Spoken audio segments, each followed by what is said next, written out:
Good morning, folks. Welcome back to Birding But Cool, newest edition of One at a Time coming here.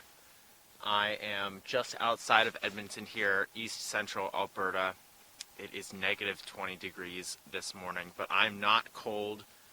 We've got some birds to go out and look for. The birds do not stop, no matter how cold it is. And today I've happened upon a little flock of redpolls, which are these adorable little finches. They make these little chirps.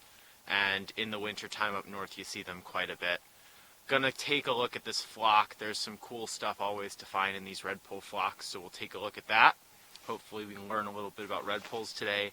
If you haven't done so already, don't forget to subscribe, leave a like, all that good stuff. Hit the notification bell next to the subscribe button there so you're notified whenever Birding But Cool uploads a new video. Let's look at these redpolls, folks. Let's see what we got. So here's our flock of redpolls, or at least a small fraction of it. Cute round little birds with tiny little beaks. They're quite adorable and quite lovable. And the light was not great, but they were just kind of sitting up and hanging out for me. Very cute here, watching them forage around. They're all puffy, nice and cold. They sure are nice to look at. Now here's the thing about redpolls. Of course, we can just blissfully admire their chunky little bodies all day long. Look at how cute. But a lot of times with redpoll flocks, there's more than meets the eye. To illustrate that, let's take a look at a freeze frame from the clip that we just watched. Now, I want you to take a look at every single redpoll individually. How about this one in the center that's staring right at us? It's got bright red on its chest. None of the other redpolls in the frame have that. How about this one all alone on the right that's big, puffy, and kind of pale as well? And then how about this one that's a bit obscured on the top left but is really dark and streaky? Why am I making this point? Well, in this clip, we are actually looking at two different species of redpoll. Or, I mean, for now, we are, as of recording this. I'll get into it in a minute. So, yeah, there's two species of redpoll. One of them is a lot more common than the other one, and that one is called, well, the common redpoll. The other one is called the hoary redpoll. Now, you might be asking, how do you identify these? All right, buckle up, let's get into it. Let's start with a giant chart. This table was skillfully drawn and designed by world-famous birder David Sibley, and while not completely solving the puzzle that is redpoll ID, it certainly provides us with a place to start. What I like about this chart is that it highlights some of the most important field marks that separate hoary and common redpolls, all of which center around paleness. Hoary redpolls are generally much paler and frostier than commons, and this is most easily observed in three feathered regions of the bird's bodies: the undertail coverts right at the base of the tail, the flanks on the bird's side below their wings, and the rump, which is basically an ornithological term for a bird's bum. We can use this chart to quantify the paleness of a redpoll and assign it a score, which can be informative about which species it might belong to. Now, as a disclaimer, this chart is not the end-all be-all. It's not going to be right 100% of the time, and there are many other field marks besides paleness that are worth considering here, which we will get into. But it's a great place to start, and to show how we can use the chart, I'm going to practice on a few redpolls from the flock I saw this weekend. Let's give it a go. Our first contestant is this adorable little redpoll here in the center, having a look around.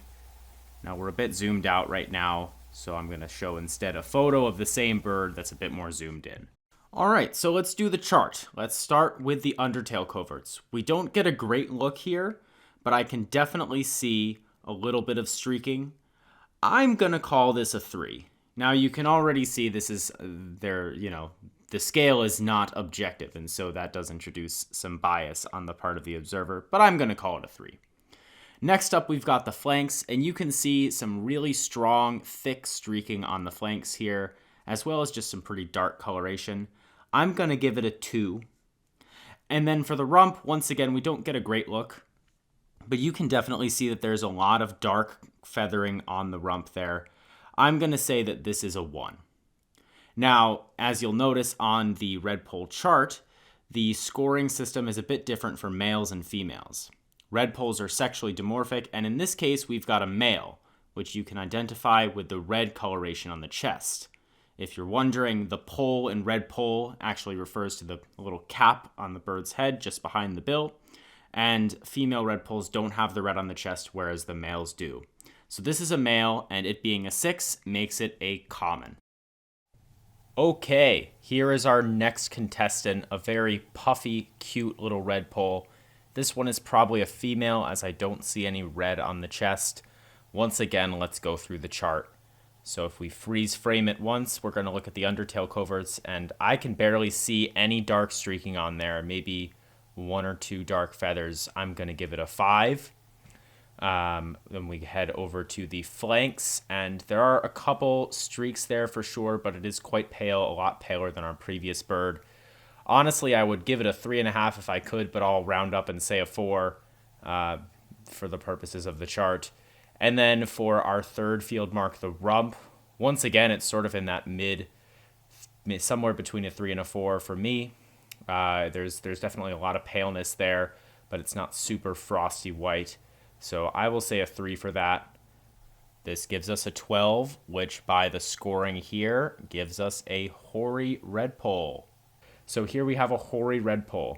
A couple other things that you might notice that are not covered in the chart.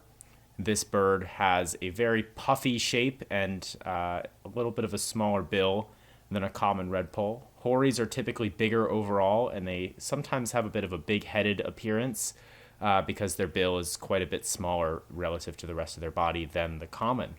So there you go. That's our Hoary Redpoll. Very cute and very fun always to see one of these special little redpolls for sure. All right, and here is our third and final contestant. Another female redpoll by the looks at it, no red on the chest. Y'all know the drill at this point, right? Let's go. Undertail coverts. Once again, pretty pale, but there are a couple black streaks there. I'm going to call it a 4. And then we move to the flanks where there is a good bit of streaking, a good bit of darkness, but not super overwhelming. I'll say a 3. And then if we move to the rump, once again, a lot of dark streaking that goes pretty far down. There is a good white patch there, but I'm going to call it a 3 once again. This bird is a 10. Congratulations. And if we go to the chart and the slide here, we'll notice that if a female redpoll gets a 10, we can't say what it is. I picked out this bird specifically because it illustrates sort of how difficult these IDs can be. And it paints a picture of an important concept in birding, which is that sometimes you just have to let it go, and you can't always identify the bird to species. Some redpolls are common redpolls, others are hoary redpolls. This one is just a redpoll. Some point in the future, maybe not too far off from now, all of them are just going to be redpolls, though. What do I mean by that? You see, the difficulty surrounding redpoll identification has led many birders to question whether hoary redpolls are really a separate species or simply just a set of puffy, pale common redpolls. The debate has raged on for a long time, but some new ammunition has recently been introduced to the battleground.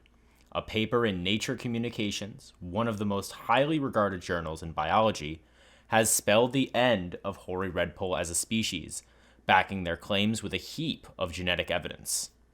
These scientific advancements couldn't have been possible just a few years ago, and assuming these results are received well in ornithological listing committees across the world, they will be the driving force behind one of birding's biggest lumps, where 2 species on the list are combined and made into one.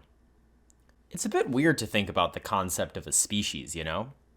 I mean, these redpolls have survived for generations before being classified and labeled by Western scientists. At the end of the day, a species is nothing more than an arbitrary designation, right? If I see a cute, frosty redpoll like the one here, I'm going to take special notice no matter what the taxonomy says. There might be only one redpoll species in the end, but you can't deny that no 2 redpolls are the same. Well, folks, that is all for today's installment of One at a Time. Thank you so much for watching. We're sticking to it with the once-a-week uploads. Thanks for tuning in. If you haven't done so already, don't forget to subscribe and leave a like so you can keep up to content with the Birding But Cool channel, so you can always know when new stuff is coming out. And don't forget to comment as well. If you have any thoughts, let me know what you think. Is there something I can be doing better? You can answer the question of the day as well. What are your thoughts on redpolls? Maybe you've seen some, maybe you've never seen them before. Maybe you think that there's 2 or 3 species, maybe you just think there's 1. Either way, folks, I hope you enjoyed learning a little bit about these adorable little birds. Maybe you've even gotten to see some of your own at some point. Stay tuned for next week's episode, and I will see you then. Bye-bye.